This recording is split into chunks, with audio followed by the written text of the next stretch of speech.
News ఏపీలో వన మహోత్సవ కార్యక్రమాన్ని సీఎం చంద్రబాబు ప్రారంభించారు. ప్రపంచ పర్యావరణ దినోత్సవం సందర్భంగా అనంతవరం ఏడీసీఎల్ పార్క్లో ఈ వన మహోత్సవ కార్యక్రమాన్ని నిర్వహించారు. ఈ కార్యక్రమంలో డిప్యూటీ సీఎం పవన్ కళ్యాణ్తో కలిసి ఆయన పాల్గొన్నారు. ఈ సందర్భంగా ఇరువురు నేతలు కలిసి మొక్కలు నాటారు. పర్యావరణ పరిరక్షణపై కాలుష్య నియంత్రణ మండలి ఏర్పాటు చేసిన స్టాళ్లను కూడా పరిశీలించారు.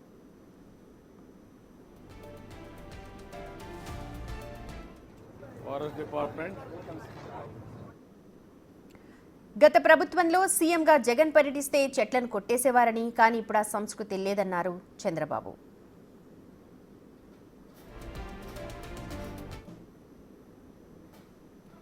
చెట్టు వల్ల ఉపయోగం తెలియదు, చెట్లు నరకడం తప్ప చెట్లు పెట్టనే గవర్నమెంట్ అది.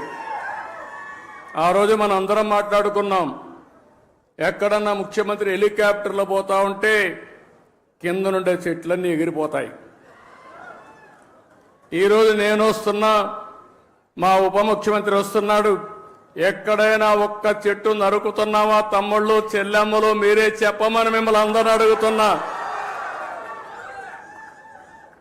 చెట్లు పెంచడం బాధ్యత. అంతేకాదు, చెట్లను నరికితే జైలుకు వెళ్లాల్సి వస్తుందని, చెట్లను నాటడం, వాటిని కాపాడడం నేర్చుకోవాలని ప్రజలకు సూచించారు సీఎం చంద్రబాబు. దుర్మార్గం. కొన్ని దేశాల్లో అయితే శాశ్వతంగా జైల్లో పెడతారు చెట్లు నరికితే.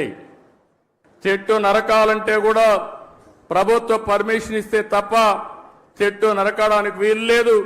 చెట్టు నరికితే మనిషిని చంపినటువంటి నేరంగా చిత్రీకరించి వాళ్ళపైన యాక్షన్ తీసుకునే పరిస్థితి వస్తుంది.